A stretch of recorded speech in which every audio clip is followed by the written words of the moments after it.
Hello बच्चों। सो आपका स्वागत है आज इस नए लेक्चर सीरीज़ में जिसमें अपन वेक्टर को कवर करने जा रहे हैं। इससे पहले unit and dimension error measurement upon cover कर चुके हैं। तो वेक्टर बोले तो सदिश राशि। अब देखो, सदिश राशि एक भौतिक राशि की बात हो रही है। किसकी बात हो रही है बेटा जी? भौतिक राशि की। हमने भौतिक राशियों के वर्गीकरण इससे पहले ऑलरेडी सीख लिए हैं। भौतिक राशियों के वर्गीकरण अपन ने सीखे। दो आधार पर होते हैं वर्गीकरण। एक होता है दिशा के आधार पर, दूसरा होता है आपका निर्भरता के आधार पर। दिशा के आधार में दो भौतिक राशियाँ होंगी, एक होगी सदिश तो दूसरा होगा अदिश। इसी प्रकार निर्भरता के आधार पर दो थी। कौन कौन था? मूलभूत एंड व्युत्पन्न। मूलभूत एंड व्युत्पन्न। हम ये वाली चीज़ जो है वो पिछले टॉपिक में कवर कर चुके हैं। इस टॉपिक में सदिश एंड अदिश को कवर करेंगे। सदिश क्या होता है? जिसके पास दिशा हो, और अदिश क्या होता है? जिसके पास दिशा ना हो। ये सदिश और अदिश राशि होगी।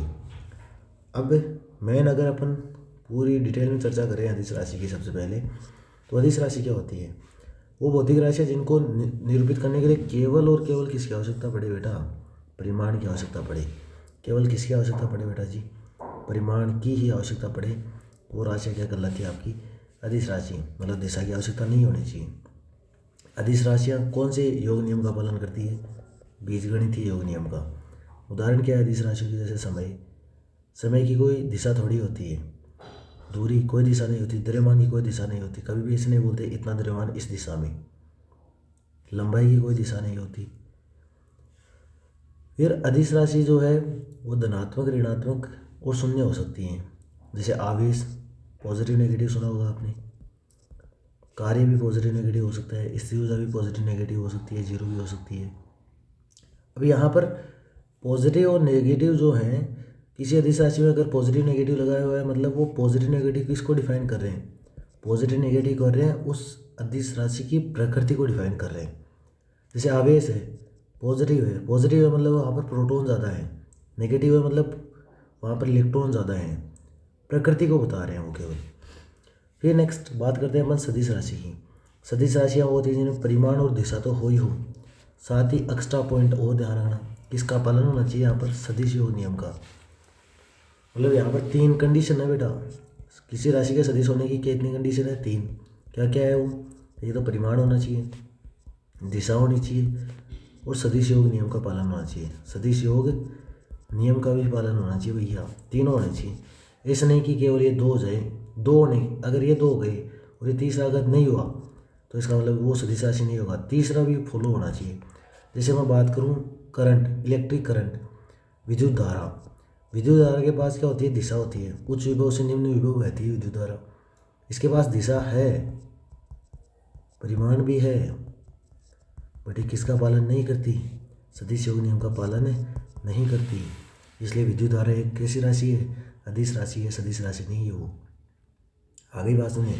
तो तीनों एक साथ फुलफिल होने चाहिए, तीनों कंडीशन एक साथ होने चाहिए भैया। उदाहरण विस्थापन, वेग, त्वरण, बल, ये सब सदिश योग नियम का पालन करते हैं।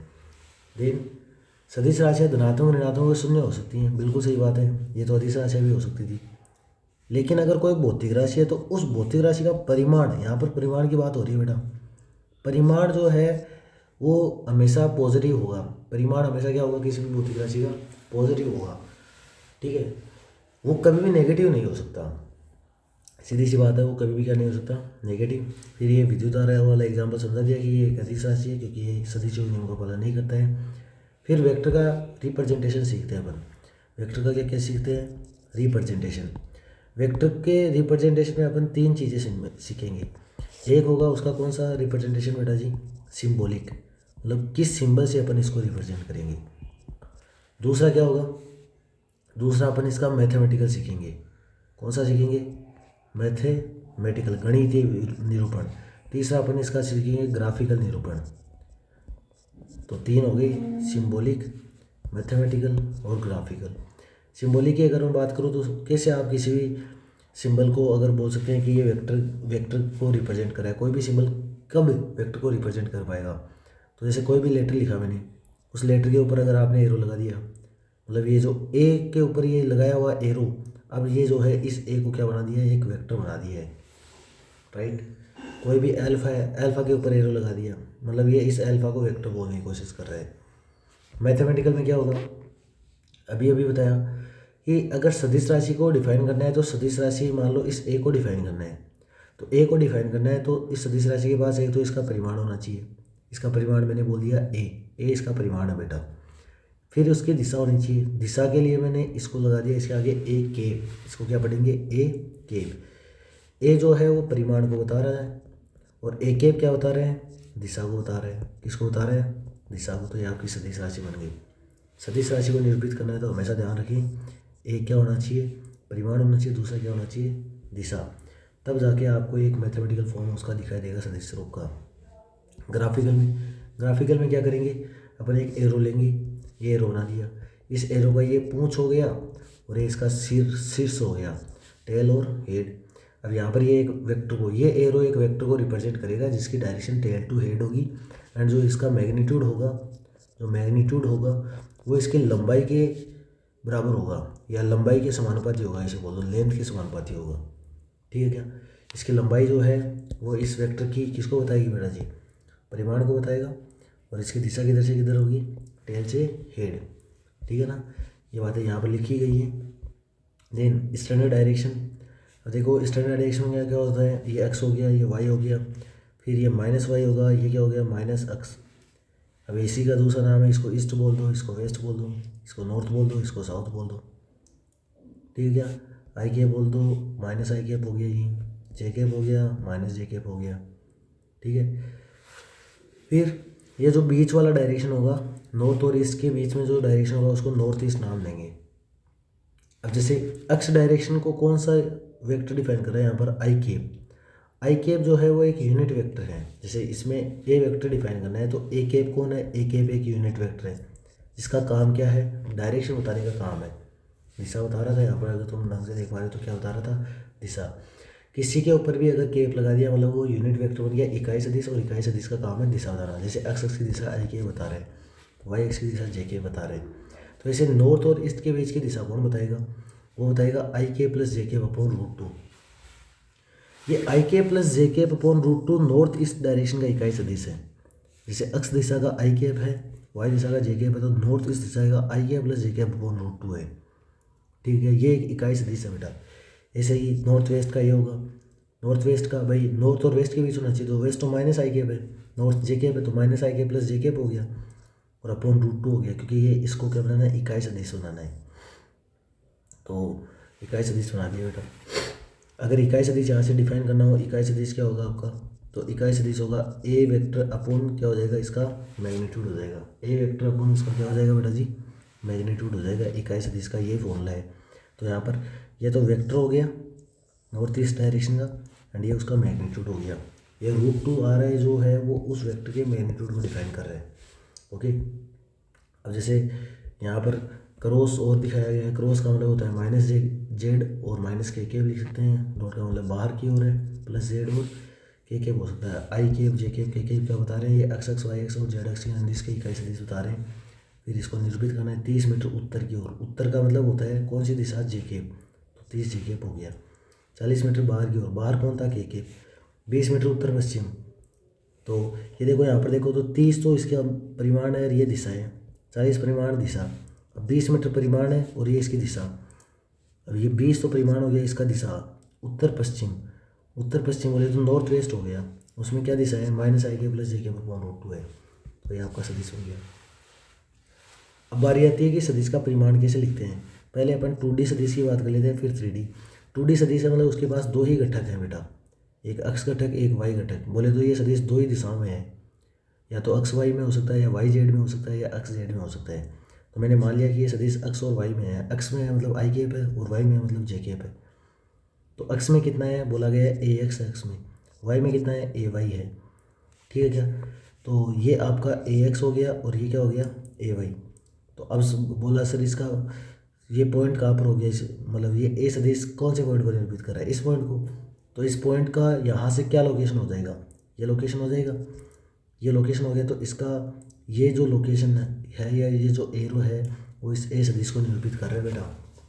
अब अगर आप देखना चाहो तो इसमें क्या लगाओगे सर, ये ए एक्स है, ये भुजा ए एक्स है, ये भुजा ए वाई है, तो ये ए हो गया, तो ए का परिमाण क्या हो जाएगा, पाइथागोरस लगाएंगे तो ये दिख जाएगा तुम्हें। तो ये जो है सदिश के परिमाण का फॉर्मूला आ गया, हमेशा ध्यान रखें। फिर 3D में अगर है तो जैसे इसमें 2D में था तो ए एक्स ए वाई था, तो उसका परिमाण A X square plus A Y square का अंडर रूट आ गया। 3D में क्या हो जाएगा, A X I cap A Y J cap A Z के कैप हो जाएगा, तो उसका परिमाण ये हो जाएगा, राइट। ये सिंपल से उदाहरण है। 12 5 7 है, 12 का स्क्वायर 5 का स्क्वायर 7 का स्क्वायर का अंडर रूट, 12 5 है तो 12 का स्क्वायर 5 का स्क्वायर।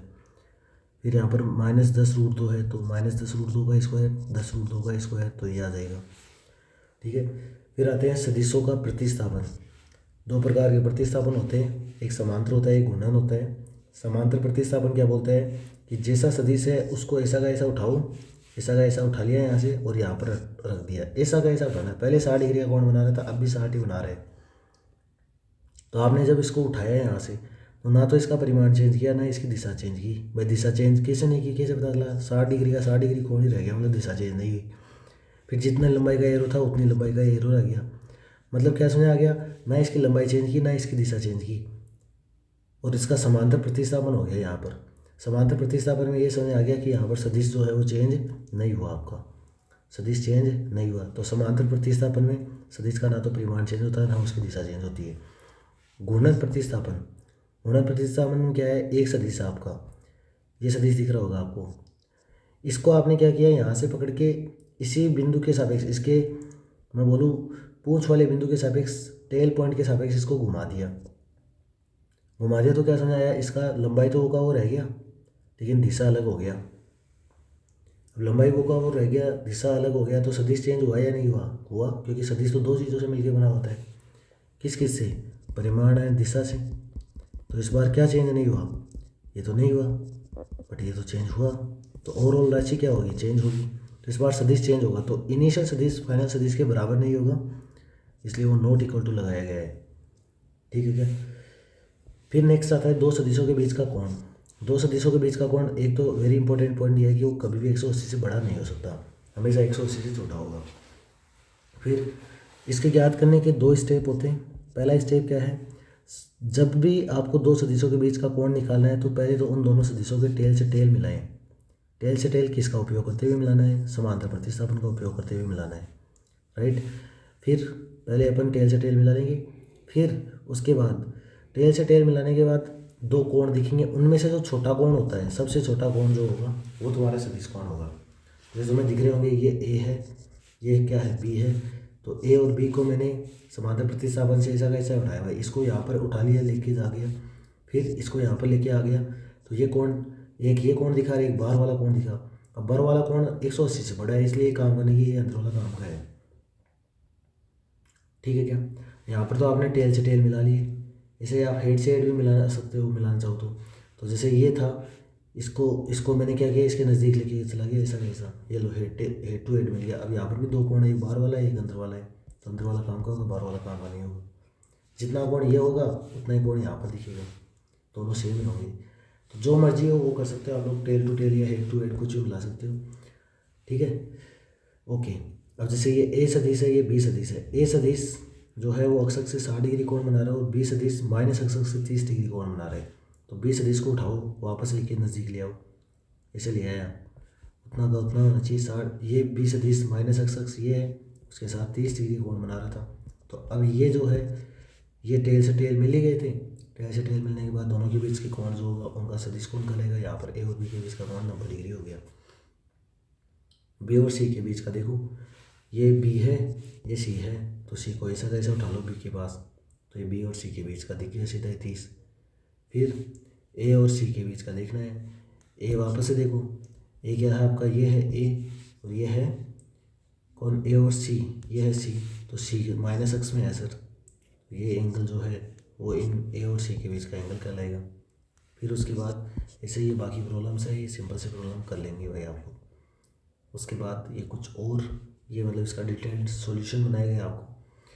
फिर नेक्स्ट त्रिभुज दिए गए हैं इस बार, जैसे त्रिभुज दिए गए हैं और सभी सदिशों के बीच कोण बताने हैं। यहाँ पर एक त्रिभुज दिया गया है, उसमें बोला गया कि ए बी बी सी और सी ए तीनों भुजाएं बराबर है।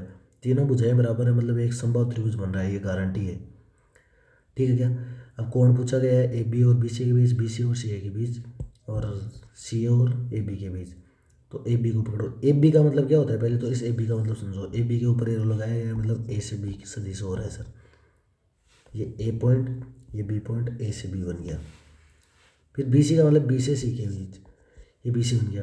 क्या इनके टेल से टेल हेड से हेड मिल रहा है क्या, नहीं। इसका तो हेड आ रहा है, इसका टेल आ रहा है। तो ये कोण तो हमें पता था 60। 60 तो आंसर नहीं है, क्योंकि हेड से हेड या टेल से टेल मिलना चाहिए। उसके लिए मैंने क्या किया, इस ए वाले को आगे खिसका दिया। ए वाले को आगे खिसका दिया, तो अब कितना कोण बचा इनके बीच का, 120 बचा। तो आंसर 120 है। ठीक है क्या। उसके बाद बी सी और सी ए की बात करनी है। तो बी सी देखो कौन है, बी सी ये है, सी ए कौन है, ये है। वापस से टेल हेड से हेड नहीं मिल रहा है, इसका हेड आ रहा है, इसका टेल आ रहा है। कौन था कितना, 60। लेकिन 60 आंसर होगा क्या, नहीं होगा। आगे बढ़ाओ सर, 120 दिखेगा। ठीक है बच्चों। फिर ऐसे ही सी ए और ए बी के बीच का कोण निकालेंगे। सी ए तुम्हें दिख रहा होगा, ये सी ए है। सी ए का मतलब सी से ए की ओर। फिर ए बी का मतलब ए से बी की ओर। अगेन ये 60 है, वापस से आगे बढ़ाओ, क्योंकि टेल से टेल हेड से हेड नहीं मिले थे। तो मैंने मान लो सी ए को आगे बढ़ा दिया, तो ये कोण 120 हो गया। तो ये 120 120 120 आंसर हो गया। फिर अगला ही क्वेश्चन सेम है, बस क्या किया है यहाँ पर, आपको साफ साफ बोला है कि ए बी बराबर बी सी बराबर सी ए, ए बी बराबर बी सी बराबर सी ए। इसका मतलब संभव त्रिभुज लिया गया। लेकिन पिछली बार बेटा ऐसे था त्रिभुज, अब की बार ढंग से देखो तो ये और ये तो ऐसे है, लेकिन ये इसके उल्टा आ गया बेटा। ठीक है ना। तो ये अब कहाँ से आया, ए से आया है, सी पर आया, तो इसको ए सी बोलेंगे अपन। ये ए सी अगर नीचे है तो सी ए किधर होगा, उल्टा होगा। भाई ए से सी नीचे है तो सी से ए किधर होगा, ऊपर होगा ना। बस वही बात है। तो यहाँ पर ए सी सदिश और सी ए सदिश एक दूसरे के उल्टे हैं। तुम्हारे से कोण किस किस के बीच पूछा है, ए बी और बी सी। ये ए बी है, ये बी सी है। टेल से टेल मिल नहीं रहे, आगे बढ़ा दो, 120 दिख जाएगा। फिर बी सी और सी ए, बी सी ये है, सी ए ये है। अब की बार हेड से हेड मिल रहे भैया, तो 60 डिग्री दिखेगा। इसलिए बाकी की प्रॉब्लम कर सकते हैं आप लोग। देन नेक्स्ट आता है गुणन। सदिश राशि का अदिश राशि से गुणन। किसी सदिश राशि को अदिश राशि से गुणा करने पर हमेशा सदिश राशि प्राप्त होती है। कैसी राशि प्राप्त होती है, सदिश राशि। जैसे ये तुम्हें दिख रहा होगा कि ये ए सदिश है और ये बी सदिश है, इसको के से गुणा कर दिया, तो मतलब ये जो ए सदिश है वो के गुणा हो जाएगा बेटा, है ना। पहले ए लंबाई का था, अब के से गुणा कर दिया। के से गुणा कर दिया मतलब इसकी लंबाई कितनी गुना ज़्यादा हो गई, के गुना ज़्यादा हो गई। अगर ये पॉजिटिव के है, इसका मतलब उसी दिशा में लंबाई बढ़ जाएगी, और अगर नेगेटिव के है तो इसके विपरीत और दिशा में लंबाई बढ़ जाएगी। तो धनात्मक अदिश से गुणा किया, धनात्मक अदिश से गुणा किया है, मतलब दिशाओं की ओर रखी है आपने, और परिमाण इसका के गुना हो गया है। राइट, पहले इतना सा लंबाई था, अब इसका के लंबाई के गुना लंबाई हो जाएगा, इतना लंबाई हो जाएगा भैया। अब अगर के का मान अगर 1 से ज़्यादा है तो लंबाई बढ़ जाएगी, 1 से छोटा है तो के लंबाई घट भी सकती है ना। लेकिन बस ये बोला गया है कि अदिश राशि को अपन, मतलब एक सदिश राशि को अदिश राशि से, धनात्मक अदिश राशि से गुणा करें, तो धनात्मक अदिश राशि से गुणा करने पर केवल परिमाण बदलता है, दिशा नहीं बदलती। जबकि ऋणात्मक अदिश राशि से गुणा करेंगे तो दिशा भी बदलेगी और परिमाण भी बदलेगा। ठीक है ना। ये बातें सब कुछ यहाँ पर मेंशन की गई है। आगे कुछ एग्जांपल्स देख सकते हैं। जैसे ये ए सदिश राशि है, इसको 2 से गुणा करना है, 2a सदिश बनाना है। 2a सदिश बनाना है मतलब a को 2 से गुणा करना है। ये गुणा कर देंगे सिंपली, 2 दूनी 4, 2 3 6, 2 × 4 8, सिंपल। फिर यहाँ पर -2a से गुणा करना है उसी चीज़ को, तो 2 गुणा i केप 3 j केप, ये a था तो इसको -2a किया, तो ये आंसर आ गया। फिर ये बल दे रखा है आपको, त्वरण ज्ञात करना है, द्रव्यमान ये है। अब बल बराबर होता है m गुणा a, तो बल हो गया 3i cap -4 j cap + 7 k cap बराबर m 2 दे दिया, a बताना है तुम्हें। तो a का सूत्र क्या बन जाएगा भाई, 3i cap -4 j cap + 7 k cap बटा 2, ये सूत्र हो जाएगा। अब अगर इसको सही से लिखें तो 3/2 i cap -4/2 j cap + 7/2 k cap आ गया। या फिर अगर तुम्हें परिमाण लिया जाए, इसी का परिमाण लिया जाए, तो परिमाण कैसे ले लोगे, इसका तो कितना हो गया 3 का स्क्वायर -4 का स्क्वायर 7 का स्क्वायर बटा 2। ठीक है, ये रिजल्ट आपका प्राप्त हो जाएगा। देन सदिशों के प्रकार। टोटल 15 टाइप्स के सदिश आपको पढ़ने हैं। सबसे पहले ध्रुवीय सदिश, पोलर सदिश। ये पहली चीज़ तो स्थानांतरित गति को परिभाषित करते हैं और इन सदिशों के लिए प्रारंभिक बिंदु और अंतिम बिंदु पता होने चाहिए, ठीक है ना। प्रारंभिक बिंदु और अंतिम बिंदु पता होने चाहिए। जैसा कि यहाँ पर देख पा रहे हैं, ये एम द्रव्यमान का कण है, इसके ऊपर एक बल लगाया गया है, तो ये इसका पॉइंट ऑफ एप्लीकेशन पता है कि इस बिंदु पर आरोपित हो रहा है। ये जिस बिंदु पर आरोपित हो रहा है, तो आरोपण बिंदु यहाँ पर पता है अपन को, ठीक है क्या। अक्षीय सदिश, अक्षीय सदिश वो होते हैं जो घूर्णन गति को परिभाषित करते हैं। ये स्थानांतरित को करते थे भैया, ये करेगा घूर्णन गति को, ठीक है। इसकी दिशा घूर्णन अक्ष के अनुदिश होती है। उदाहरण है बला, घूर्ण और कोणीय वेग। दिख रहा होगा कि ये एक कण है जो कि इस वर्ताकार पथ में घूम रहा है, तो ये एंटी क्लॉकवाइज दिशा में घूम रहा है बेटा, एंटी क्लॉकवाइज दिशा में घूम रहा है। ये घूर्णन अक्ष है, तो इसका जो ओमेगा आएगा वो इसी अक्ष के अनुदिश आएगा। अब ये ऊपर आएगा और नीचे भी आ सकता है। अब जैसे ये एंटी क्लॉकवाइज घूम रहा है तो ऊपर आएगा, क्लॉकवाइज घूमता तो नीचे आ जाता। लेकिन ये जरूर है कि जो अक्षीय सदिश होते हैं वो हमेशा घूर्णन अक्ष के अनुदिश होते हैं। इकाई सदिश, very important, very very important vector. इसको ढंग से पढ़ोगे तुम लोग देखोगे कि इकाई सदिश का परिमाण का मतलब, इकाई वर्ड है, इकाई का मतलब एक होता है, तो इसका परिमाण मतलब कितना बताना चाह रहा है, अगला एक बताना चाह रहा है। फिर इकाई सदिश की जो है उसका काम क्या होता है, केवल दिशा को परिभाषित करने का काम होता है। इसका काम होता है बेटा जी दिशा को परिभाषित करने का। फिर हमने ये एक अभी निरूपण समझा था। वेक्टर का निरूपण क्या होता है, किसी भी वेक्टर को लिखने के लिए एक उसका परिमाण होना चाहिए, दूसरा उसका दिशा होना चाहिए। तो इस ए कैप को क्या बोलते हैं अपन, ए कैप को इकाई सदिश बोलते हैं। देखो किसी भी अगर लेटर के ऊपर आप ये टोपी पहना देंगे, टोपी बना दिया मतलब वो इकाई बन गया बेटा, इकाई सदिश बना दिया आपने। जैसे अल्फा कैप लिख दिया, बीटा कैप लिख दिया, मतलब ये सब इकाई सदिश को निरूपित कर रहे हैं। किसी के ऊपर एरो लगा दिया तो वो सदिश को निरूपित करेगा, किसी के ऊपर कैप लगा दिया तो वो इकाई सदिश को निरूपित करेगा। तो एक इकाई सदिश का बहुत इंपॉर्टेंट फॉर्मूला आता है। कैसे निकालते हैं इकाई सदिश, सदिश बटा उसका परिमाण, सीधी बात नो बकवास, सदिश बटा उसका परिमाण। ये ए सदिश है तो ये इसका सदिश हो गया, सदिश बटा उसका परिमाण, सदिश बटा उसका परिमाण। 3 आई के माइनस 4 के का इकाई सदिश बताना है तो ये तो सदिश हो गया, बटा उसका परिमाण हो गया। इसका इकाई सदिश बनाना है तो ये तो सदिश हो गया, ये उसका परिमाण हो गया। ये तो सदिश है, इसका परिमाण 5 के अपॉन उसका 5 का परिमाण कितना होगा, 5 ही होगा सर, देख लो ये √25 होगा, √25 का बोल तो 5 होगा। तो इसका इकाई सदिश क्या है, के। और इकाई सदिश क्या बताना चाह रहे हो, दिशा तो बताना चाह रहे हैं। तुम खुद देख लो, ये सदिश का परिमाण है और ये के क्या है, दिशा बताना चाह रहे हैं। तो सूत्र से भी तुम्हारा के की दिशा निकल गया है। सारी बातें समझें। आई के प्लस जे के का इकाई सदिश, अगर तुम ढंग से देखो तो आई के प्लस जे के कौन से स्थान में आएगा, ये अक्ष है सर, ये वाई है। आई के का मतलब अक्ष में एक इकाई चले होंगे, वाई में भी एक इकाई चले होंगे, तो यहाँ पर कहीं आ गया बेटा। ये नॉर्थ वेस्ट को निरूपित कर रहा था अगर याद हो तो। अब ये नॉर्थ वेस्ट को निरूपित कर रहा है तो इसका इकाई सदिश कैसे निकालेंगे, सदिश बटा उसका परिमाण। फिर एक ऐसा सदिश बताना है जिसका परिमाण तो ये हो और दिशा ये हो। तो सदिश बनाने का तरीका क्या होता है, परिमाण गुना उसकी दिशा। परिमाण तो कितना हो गया 8√2, उसकी दिशा नॉर्थ वेस्ट, नॉर्थ वेस्ट ढंग से देखो, नॉर्थ साउथ ईस्ट और वेस्ट, इधर आ गया नॉर्थ वेस्ट। नॉर्थ वेस्ट में क्या बनेगा, इकाई सदिश माइनस आई के plus j cap upon √2, minus आई के प्लस जे के अपॉन √2। इसको सोल्व करेंगे तो ये रिजल्ट प्राप्त हो जाएगा। लेकिन ये अगर एक इकाई सदिश है तो इसमें सी का मान बताना है। तो इकाई सदिश है मतलब इसका परिमाण 1 होगा। अब परिमाण लिख लो भैया, परिमाण क्या होगा, इसका स्क्वायर प्लस इसका स्क्वायर प्लस इसका स्क्वायर, इसका स्क्वायर प्लस इसका स्क्वायर प्लस इसका स्क्वायर का अंडर रूट वो 1 होना चाहिए। सोल्व कर लेंगे, सी का वैल्यू आ जाएगा। देन ए और बी दो सदिश दिए गए, तुम्हें ज्ञात क्या करना है, ऐसा सदिश ज्ञात करना है जिसका परिमाण तो ए के बराबर हो, तो दिशा किसके अनुदिश हो, बी की ओर, परिमाण तो ए के बराबर, दिशा बी की ओर। तो ए का परिमाण कितना देगा, 5 आ जाएगा। इसकी दिशा क्या आएगी, सदिश बटा इसका परिमाण, इसका परिमाण आ जाएगा बेटा जी 25, बटा में कितना लिख देंगे अपन 25, क्योंकि 7 का स्क्वायर प्लस 24 का स्क्वायर का अंडर रूट कितना होगा, 725 का अंडर रूट होता है 25, तो ये रिजल्ट बन जाएगा भैया।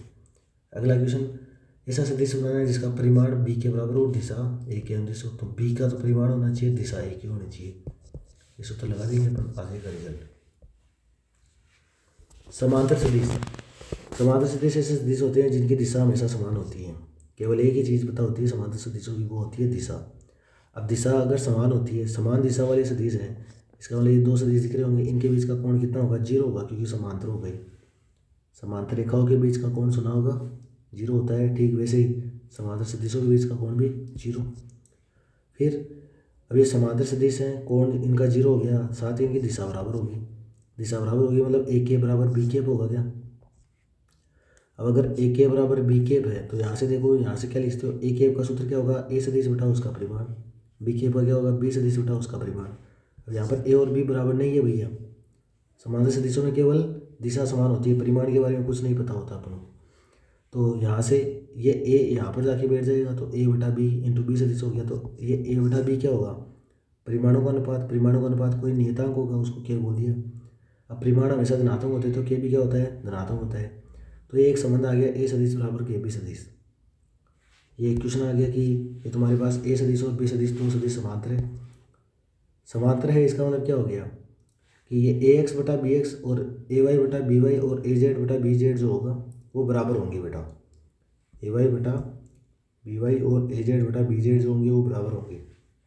ये तो सिंपल से एक क्वेश्चन दिया गया है, दो सदिश दिए गए हैं, उसमें दो समांतर है। तो क्या करेंगे, 3 बटा बीटा माइनस 4 बटा माइनस 8 अल्फा बटा 2, यहाँ से सोल्व कर लेना भैया सभी को। फिर आता है आपका प्रति समांतर। प्रति समांतर जिसमें दिशा विपरीत हो, दिशा विपरीत होगी तो कोण 180 डिग्री का होगा।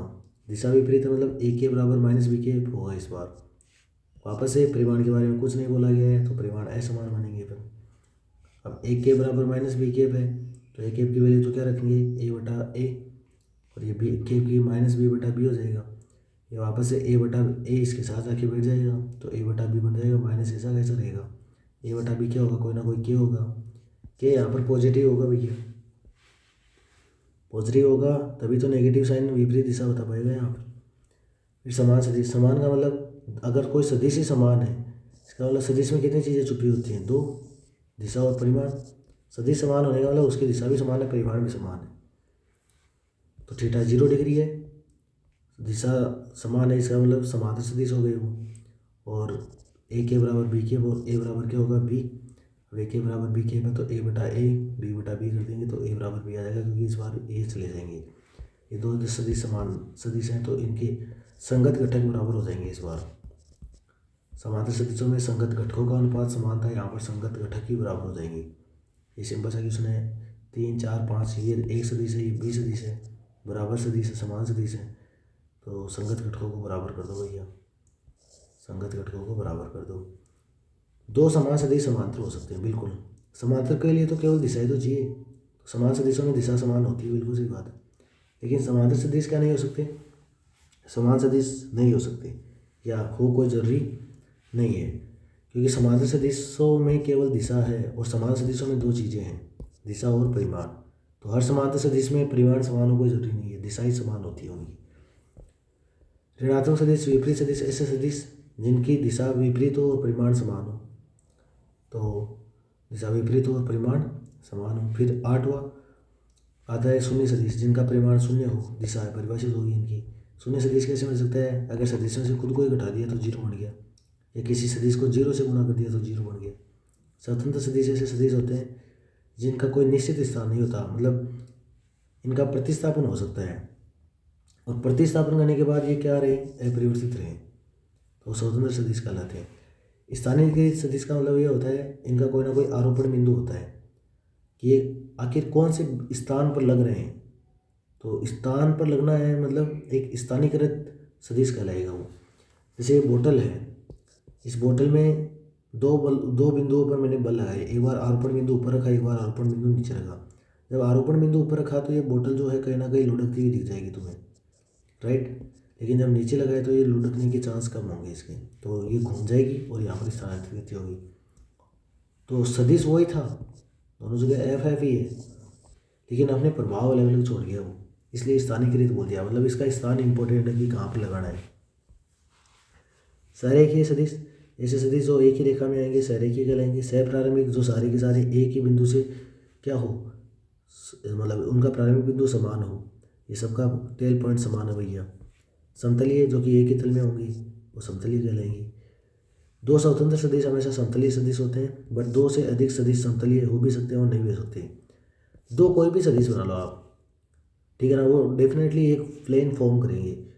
लेकिन दो से ज़्यादा सदिश अगर हो गए तो वो एक प्लेन में हो कोई ज़रूरी नहीं है बेटा, लेकिन दो सदिश बनाओगे तो एक ही प्लेन बनेगा भैया, ठीक है, एक ही तल बनेगा। लंबा सदिश मतलब जिनके बीच का कोण 90 डिग्री हो। फिर आता है 15 नंबर, जो कि स्थिति सदिश के नाम से जानते हैं अपन। स्थिति सदिश क्या बताता है, किसी बिंदु की स्थिति को बताता है। और स्थिति सामान्यतः किसके सापेक्ष लिखी जाती है, मूल बिंदु के सापेक्ष। तो कोई बिंदु है, जैसे दिख रहा होगा पी बिंदु, इसके एक्स निर्देशांक और वाई निर्देशांक लिख रखे हैं यहाँ पर, तो इसका स्थिति सदिश तुम्हें लिखना है। कैसे लिखोगे, अक्स आई के प्लस वाई जे के। क्यों, क्योंकि सर अक्स दिशा में अक्स चला, वाई दिशा में कितना चला, वाई चला, तभी तो बिंदु पी पे पहुंचा। तो अक्स दिशा में अक्स चला प्लस वाई दिशा में कितना चला, वाई। ये इस बिंदु पी का क्या आ गया, स्थिति सदिश। कहाँ से आ गया, मूल बिंदु से आ गया, तो इसको आर पी ओ के नाम से लिखेंगे अपन।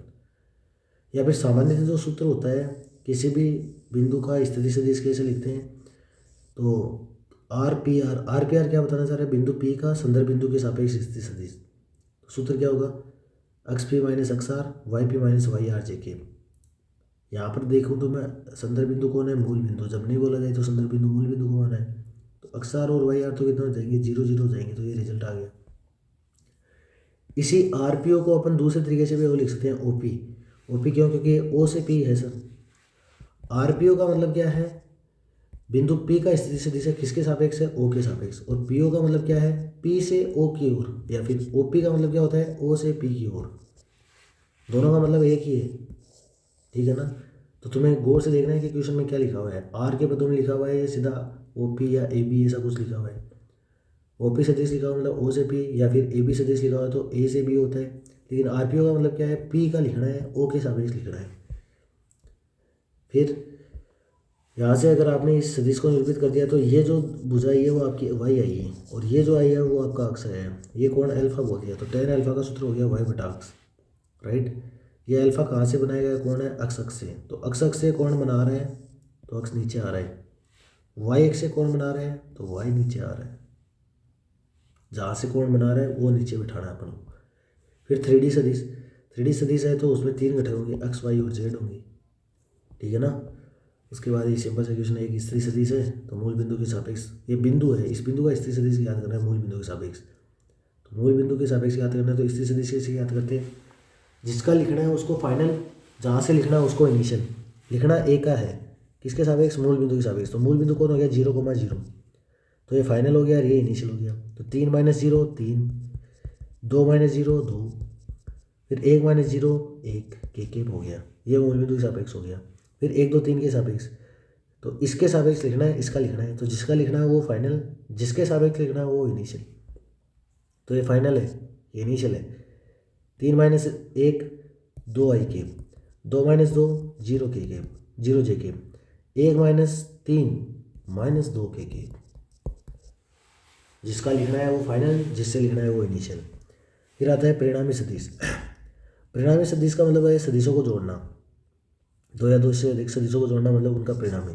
परिणामी का मतलब ही जोड़ना होता है, ये इंपॉर्टेंट वर्ड है, ध्यान रखना। जहाँ कहीं परिणामी शब्द है मतलब जोड़ रहे हैं भैया। अब ये ए सदिश है, ये बी सदिश है।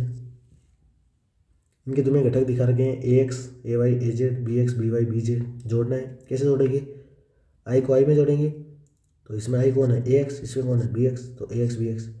जे को जे में जोड़ेंगे तो ए वाई बी वाई, के को के में जोड़ेंगे तो ए जेड बी जेड। सिंपल है। ये ए सदिश और बी सदिश दिए हुए हैं। ए यहाँ पर बोला है मोड ए प्लस मोड बी। मोड ए का मतलब परिमाण, मोड बी मतलब परिमाण। ए का परिमाण लो, बी का परिमाण लो और फिर जोड़ो। तो पहले क्या करा रहे हैं, परिमाण लेके जुड़ा रहे हैं। हमने परिमाण ले लिया और जोड़ दिया। यहाँ पर क्या करा रहे हैं, पहले जोड़ो और फिर परिमाण लो। पहले जोड़ो तो 3 और 7 जोड़ेंगे तो 10, 4 और जे जोड़ेंगे तो 5, -7 और 5 जोड़ेंगे तो -2। पहले जोड़ दिया, अब परिमाण ले लो। ए प्लस बी व ए माइनस बी सदिश का ए सदिश के साथ कोण बताओ कि परिणामी का। अब ये एक सदिश है और ये एक सदिश है भाई, ए प्लस बी एक सदिश है, ए माइनस बी एक अन्य सदिश है। इन दोनों का परिणामी बताना है। परिणामी बताना है मतलब इन दोनों सदिशों को जोड़ना है। तो ये जोड़ दिया, ए प्लस बी और ए माइनस बी को जोड़ा तो प्लस बी से माइनस बी गया, केवल 2a बच गया। 2a बचा, इसका मतलब क्या है, क्या दिख रहा है कि ए सदिश के आगे 2 को बिठा रखे हैं। तो आर सदिश क्या है, ए सदिश का 2 गुना है। ए सदिश का क्या है, अगर ये इधर ए सदिश है तो 2 गुना किधर होगा, इसी दिशा में होगा ना। सदिश को धनात्मक राशि से गुणा करेंगे तो दिशा अपरिवर्तित रहती है। तो ये कैसे सदिश हो गए, समांतर सदिश हो गई। और समांतर सदिशों के बीच का कोण कितना होता है, 0। फिर इस बार 2p माइनस क्यू और माइनस 2p माइनस क्यू के बीच का कोण बताना है क्यू के साथ। इनके परिणामी का परिणामी मतलब आपस में इन दोनों को जोड़ो। तो ये 2p है माइनस 2p है तो चले जाएंगे, माइनस क्यू और माइनस क्यू माइनस 2q हो गया। यहाँ पर क्यू के साथ कोण बताना, क्यू अगर ऊपर है तो माइनस 2q नीचे होगा। ये कैसे सदिश होंगे, प्रति समांतर, कोण 180 होगा, कोण 180 डिग्री होगा भैया। उसके बाद नेक्स्ट तुम्हें बोला गया है कि ए सदिश, बी सदिश और सी सदिश ये हैं, तो तुम्हें बनाना है 2a सदिश प्लस 3b सदिश माइनस c सदिश। तो पहले तो 2a बनाओ, 2a मतलब a को 2 से गुणा कर दो, तो a को 2 से गुणा कर दिया। फिर बीच में लगाना है प्लस, प्लस लगा दिया। फिर 3b बनाओ, 3b मतलब b को 3 से गुणा कर दो, ये b है आपका, तो इसको 3 से गुणा कर दिया। फिर माइनस c सदिश, माइनस साइन ऐसा का ऐसा, और c सदिश ये है, तो c सदिश ऐसा का ऐसा रख दिया। फिर अब देखो इनको साथ एक साथ करते हैं। क्या करते हैं अपन, आई वालों को एक साथ रखते हैं, जे वालों को एक साथ, के वालों को एक साथ। पहले तो 2 से मल्टीप्लाई कर दिया पूरे को, यहाँ पर 3 से कर दिया, इसमें माइनस से मल्टीप्लाई कर दिया। आई वालों को एक जगह रखो, माइनस 2i और माइनस आई माइनस 3i, 2j जे 3j और माइनस 3j 0, 4 के और माइनस के, 3 के, 3 के और 3 के 6 के, और ये फिर इसका परिमाण आ गया। फिर आगे ए सदिश ये है और बी सदिश का परिणामी माइनस वाई एक्स में है।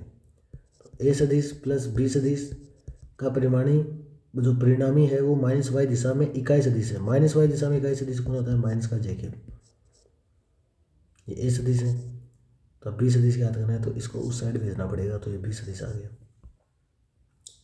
2 बल दिए गए हैं, ये बल हैं किसी बिंदु पर कार्य, तो कुल बल बताओ। कुल बल का मतलब, अब बल सदिश राशि है, सदिश राशि मतलब इनको जोड़ना पड़ेगा। तो आई 2i कैप माइनस आई कैप हो गया, और माइनस जे कैप और जे कैप 0 जे कैप हो गया, और कितना बच गया 3 कैप। तो ये आंसर आ गया आपका। 3 बल है, 3 न्यूटन, 4 न्यूटन और 12 न्यूटन, तीनों एक दूसरे के लंबवत हैं, तो कुल बल ज्ञात करना है। अब लंबवत है एक दूसरे की, तो कुल बल मतलब परिणामी बताना है अपन को। तो परिणामी बताना और बल सदिश राशि, तो सदिश रूप में लिखो, इसको आई में मान लो, इसको जे में मान लो, इसको के में मान लो, क्योंकि लंबवत है ना तीनों एक दूसरे के। तो 3i कैप 4 जे कैप 12 की कैप, आंसर आ गया ये। फिर 30 मीटर पूर्व की ओर, 40 मीटर उत्तर की ओर और 120 मीटर ऊर्ध्वाधर ऊपर की ओर। पूर्व, पूर्व का मतलब ईस्ट, ईस्ट मतलब आई कैप, 40 मीटर उत्तर, उत्तर का मतलब जे कैप। फिर 120 मीटर ऊर्ध्वाधर ऊपर की ओर, ऊर्ध्वाधर ऊपर की ओर मतलब के कैप। तो बन गया 30 आई कैप, 40 जे कैप और 120 के कैप। 30 40 120। 20 मीटर उत्तर, उत्तर का मतलब जे कैप, पश्चिम का मतलब माइनस आई कैप। फिर 30 रूट दो दक्षिण पूर्व, दक्षिण पूर्व, दक्षिण पूर्व कहाँ बनेगा, नॉर्थ साउथ ईस्ट और वेस्ट। दक्षिण पूर्व कहीं ना कहीं यहाँ बनेगा। इसका एक ऐसा सदिश क्या होगा, I cap minus J cap by root 2। तो यहाँ पर I cap minus J cap by root 2 लेना पड़ेगा, ठीक है ना। दक्षिण पूर्व की बात कर रहा है तो आई cap minus J cap upon root 2 लेना है। इसने माइनस आई कैप क्यों ले रखा है, ठीक है, देख लेना भाई।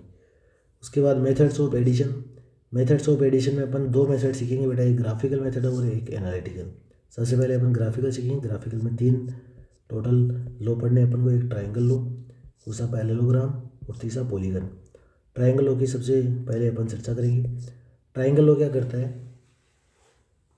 कि अगर किसी त्रिभुज की 2 भुजाएं समान क्रम में 2 सदिशों के परिमाण तथा दिशा को निरूपित करती हैं, जैसे एक भुजा ये है, दूसरी भुजा ये है, ये 2 सदिशों के परिमाण और दिशा को निरूपित कर रही है, तो जो तीसरी भुजा होगी जो कि विपरीत क्रम में होगी वो इन दोनों सदिशों के परिणामी को निरूपित करेगी। परिणामी का मतलब ए सदिश प्लस बी सदिश जो है वो आर सदिश के बराबर होगा, ठीक है क्या। उसके बाद यहाँ पर देखो, ये ए सदिश है, ये इधर बी सदिश है, ये तीसरी भुजा है तो सही, लेकिन ये समान क्रम में है। अब समान क्रम में है तो वो परिणामी को थोड़ी निरूपित करेगी, विपरीत क्रम वाली होगी। तो सी नीचे है तो ऊपर जाएगा तो वो माइनस सी बन जाएगा। तो अब की बार ए और बी का परिणामी कौन है, माइनस सी। तो माइनस सी ए प्लस बी है बेटा, माइनस सी क्या है, ए प्लस बी।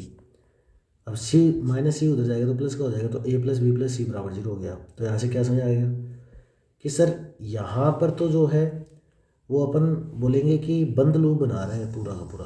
क्या बना रहे हैं? बंद लूप। बंद लूप बना रहे हैं मतलब सभी सदिशों का कुल योग 0 होगा। सभी सदिश समान क्रम में हैं और बंद लूप बन रहे हैं, तो सभी का योग कितना होगा? 0, मतलब कुल परिणामी सदिश 0 होगा। यहाँ पर परिणामी वाला केस आ रहा है बेटा, यहाँ बंद लूप नहीं बन रहा ना, सभी समान क्रम में नहीं, ये एक विपरीत क्रम में। तो जो विपरीत क्रम में होता है वो बाकी का परिणामी होता है, ठीक है क्या?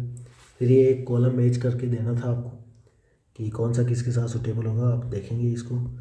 देन बी सदिश प्लस क्यू सदिश अगर आर के बराबर है, जहाँ पी क्यू आर 5, 12 और 13 हैं, तो क्यू सदिश और आर सदिश के बीच का कोण। यहाँ पर क्या बताना चाह रहे हैं कि पी और क्यू एक समान क्रम में, आर इनका विपरीत क्रम में है, और पी क्यू आर के मान ये हैं। तो 12, 5, 13 हैं, तो ये किसी ना किसी त्रिभुज को निरूपित करें, और कौन सा त्रिभुज है वो? समकोण त्रिभुज। तो समकोण त्रिभुज की भुजाएं हैं, तो 5 आधार हो गया, ये लंब हो गया, तो ये विपरीत क्रम वाला हो गया। तो किस किस के बीच का कोण पूछा है? क्यू और आर के बीच का। अब क्यू और आर के हेड से हेड मिल गए भैया, तो यह आंसर आ गया आपका, ठीक है भैया। फिर F1, F2 और F3 तीन बल है, 3 न्यूटन, 4 न्यूटन और 5 न्यूटन। किसी वस्तु पर कार्य रहता है बेटा। किस पे कार्य रहता है? किसी वस्तु पर कार्य रहता है। तो सभी बलों के बीच का परिमाण ज्ञात करें जब सभी का परिणामी क्या हो? 0 हो। 3 न्यूटन में 4 न्यूटन का परिणामी 5 न्यूटन हो, 3 में 4 का, तो मतलब 2 क्वेश्चन थे इसमें। एक तो उनका परिणामी 0 हो, और दूसरा 3 और 4 का परिणामी कितना हो? 5। तो ये ए सदिश है, ये बी सदिश है, परिणामी 0 करना है, मतलब बंद लूप बनाना है। और यहाँ पर परिणामी 0 नहीं करना है, परिणामी कितना करना है? 5 करना है। तो यहाँ पर बंद लूप नहीं बनाएंगे, जो 5 होगा वो विपरीत क्रम में दिखा देंगे, ठीक है क्या? फिर आप कौन देख लेंगे इजीली यहाँ से। फिर आगे, यदि ए सदिश प्लस बी सदिश प्लस सी सदिश बराबर 0 है, तो ए बराबर बी है, सी बराबर √2 है। तो पहली चीज़ तो बंद लूप बनेगा। फिर दो भुजाएं समान है और सी बराबर √2 है, तो ये एक समकोण त्रिभुज बनेगा भाई। एक कैसा त्रिभुज बनेगा? ये यहाँ पर प्रूव कर रखा है कि समकोण क्यों बना, क्योंकि सी का वैल्यू √2 ये बन गया।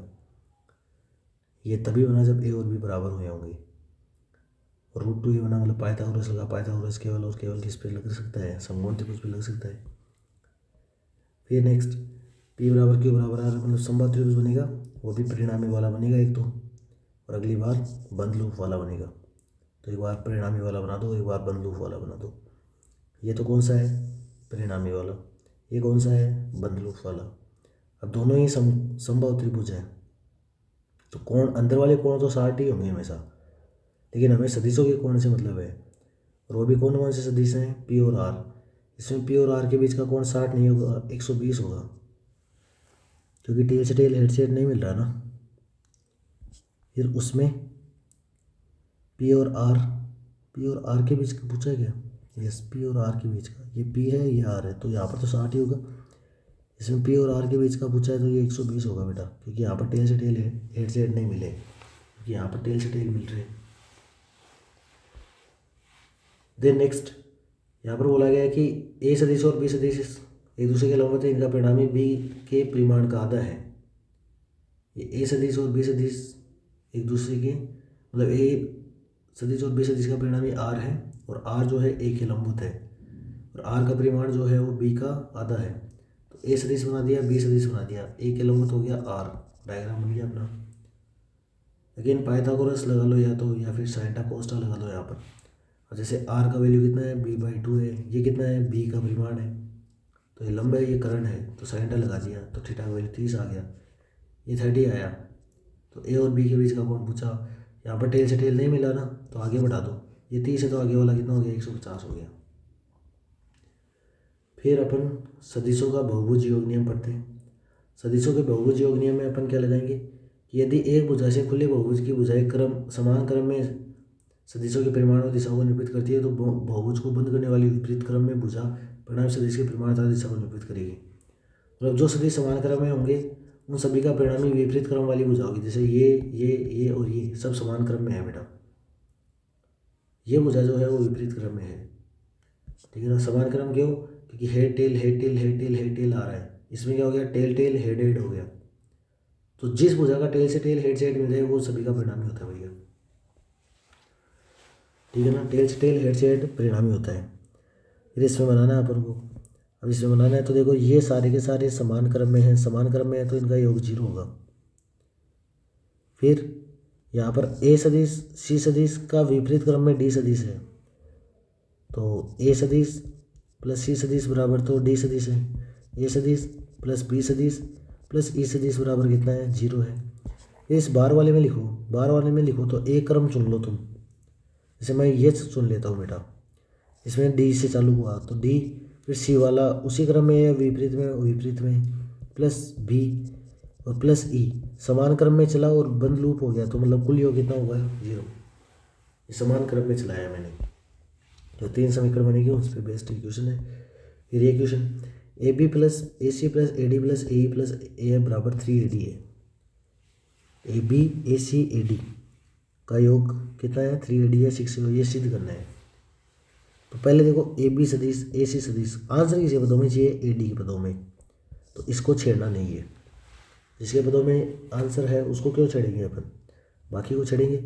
ए बी का मतलब क्या हो गया, ए से बी। ए सी का मतलब क्या हो गया, ए से सी। ए ई का मतलब क्या हो गया, ए से ई। और ए का मतलब क्या हो गया, ए से एफ। तो देखो भाई ए बी, अब ए बी को क्या लिखा जा सकता है बताओ ज़रा, क्या ए बी जो है वो ई डी के बराबर होगा क्या, ए बी जो है किसके बराबर होगा, ई डी के बराबर। तो मैं बोल दूंगा कि ये ई डी हो गया, मान लो ए बी, ठीक है ना। फिर ये ए ई है और ये है आपका ए ई प्लस ये ए सी। ए सी क्या है, ए सी को ए सी रहने दो।